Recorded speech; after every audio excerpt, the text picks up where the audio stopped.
The ceiling of her den is a ruby complexion. Mementos perch on crags of wood paneling.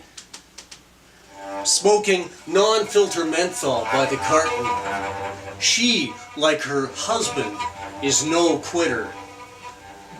Beneath a cordial cloud, reservedly she speaks of moving to the coast, where amber fingers would gladly press into some key service again. Typing inventory for the latest campaign, or news from Strategic Southern Command. But she stays and copes with a minor palsy, clatters cup and saucer on the desk of the deceased. 3 uniformed sons adorn her mantle. The eldest fell in a routine tour of reconnaissance over Western Europe. The middle in a heavy monsoon and horizontal rain of lead, patrolling rice paddies. Her youngest now divides his time between drunk tank, state pen, and psychiatric ward in therapy with his buddies. 200 million years, the land still grows. At 200, the nation still believes that 18 is not so young. Strewn along the shelf by these portraits, some agates, yellow, milky, red, announce American Earth has a volcanic baby spitting up phlegm along its active rim. Mounts Rainier and Shasta, her breasts, painted on chrome fuselages. Brand names of the effervescent beverages that fed her children, pending conscription. And at 65, her baby still doesn't know if he's in or out of action. Dormant until upon some private scale, he rips the pin from a can of Rainier and hurls it at the bartender. Or, grasping a bottle of Shasta, battles a cop responding to the call. Whose fault is San Andreas? Where on earth does it lie? Between purple mountains puking up stones? In the photos of the brave pronounced insane. All is calm, so my contents will show no discontent while I watch the elections on the street. Sealed glass box matters not. It is no secret how they vote. Long before the spilled slips are tallied, we know the outcome before the winner is named. Notice how all the men wear the same insignia, smug. They stream past like bubbles down a gutter into the hotel, as if they own it. Maybe they do. At the cost of a sober hunger, their victory toast is raised, oblivious to the 1 million homeless, nameless, voteless, with tongues held at gunpoint or at arm's length, who spoil their ballots by adding the names of candidates shot at the podium. Ramirez, Ongo, present in a million clandestine actions against this fraudulent regime, the drunken elect, stable as my loose bowels.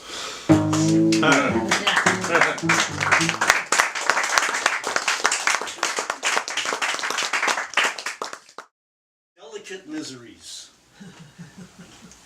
Dysentery, nausea, heat prostration were among the constitutional revolts.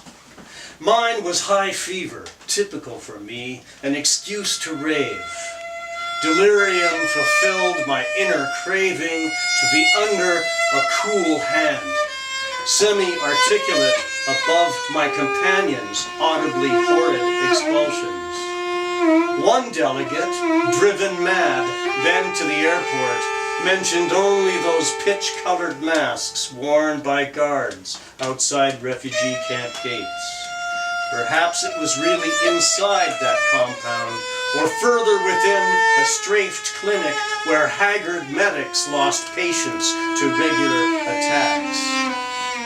It may have been the inmate held at Calle Real, seized on suspicion, the sole charge, electricity surging through her flooded cell, the SPA, sporadic partial asphyxiation, under the hood, revived by flogging to confess only a burnt, punctured prayer for deliverance.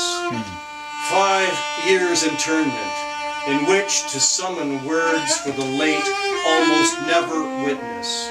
Microphone up sleeve, tape recorder down pants, the tranquil inquisitor, whose privilege it was to escape lucidity into bodily asylum, pampered with the choice of delicate miseries.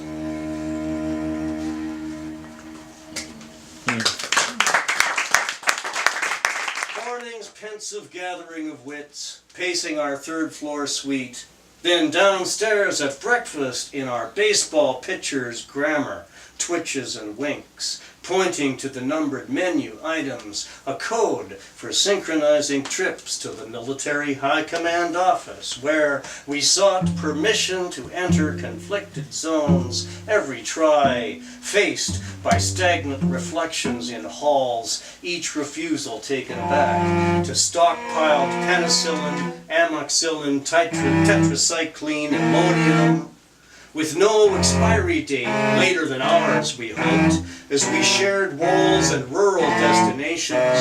Afternoon blur, through which no green light shone, we sped from Calle Real, the women's prison, to Camp Ilpango, San Salvador, city of amputees, its pulse arrested in a black bandana tourniquet, gun muzzles outnumbering eyes. At barbed wire stops we stood with citizens, near fainting in the swelter, either perishing from that or else from shame at being revived by some family's rationed water. Then, from a parched mouth, evening news came. The elite Aclato Battalion tightening its noose on repatriated settlements up north. Nightfall sent us packing, ready to face roadblocks with our alibis, but lacking any papers for clearance. Pre-dawn was blinking. Guardia were counting spared casualties and their blessings, while all about the popular insurgency maneuvered. We drove quickly, but the sun rose faster until we lost our cover at San Sotopeke, were detained and turned away twice. Then finally, we snuck under the bridge turret and sleeping machine gunner as we crossed Rio Lempa, over Playa Seca to the Pueblo, El Murillo, with our forbidden medicinal cargo. El Murillo. A ripening sun plumbs this delta, Tierra de San Juan del Gozo. Child and piglet on the finely dusted playa, while away Domingo. Those barefoot youngest feed the Pueblo's chickens, carry babies, bring water and laughter to campesinos at siesta. Your toil-worn features break into welcome. Given less than what you'd call a chance, your stubborn soil is coaxed into plenitude. El Murillo, your hammock suspends above uncertainty, orphans parenting their siblings, who pointing to green mangoes genuinely smile. This one sings, that one is quiet.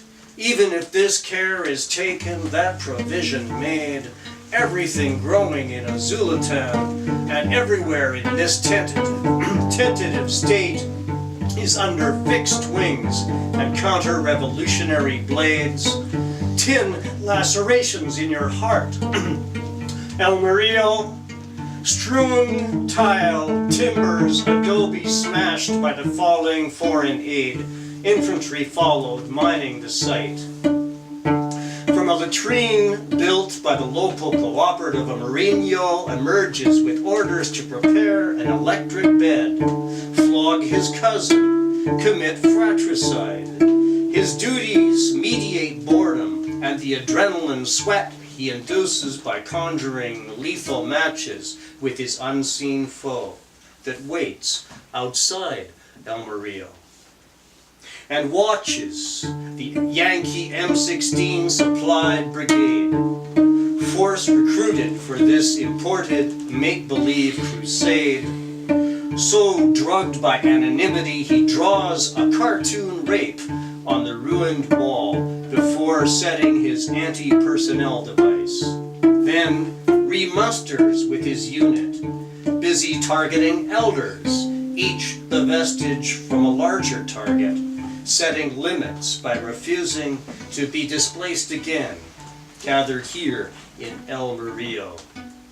This one from San Vicente, that one from Cabañas. Her children disappeared without self-remorse or medicine for chronic inflammation. There was never a grander decrepitude. You could fasten all hope to this frame as you while away Domingo, bathe in Rio Lempa. What can happen where the rooster steps and the unwitting pig is grubbing happens here in El Murillo.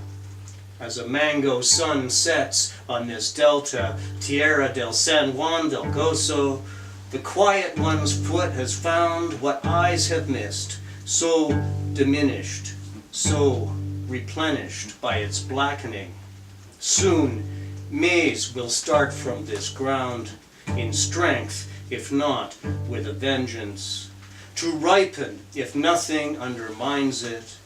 And if nightly you waken to console this most recent of 70,000 beckoning from an earthen cradle, El Murillo, it is from a vigilant sleep, with the river's diligence and certainty. What courage can't revive, patience will restore.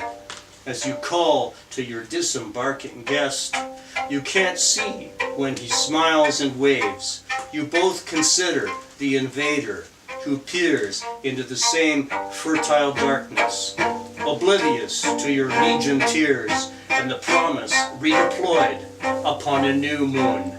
30,000 guerrillas on the rise.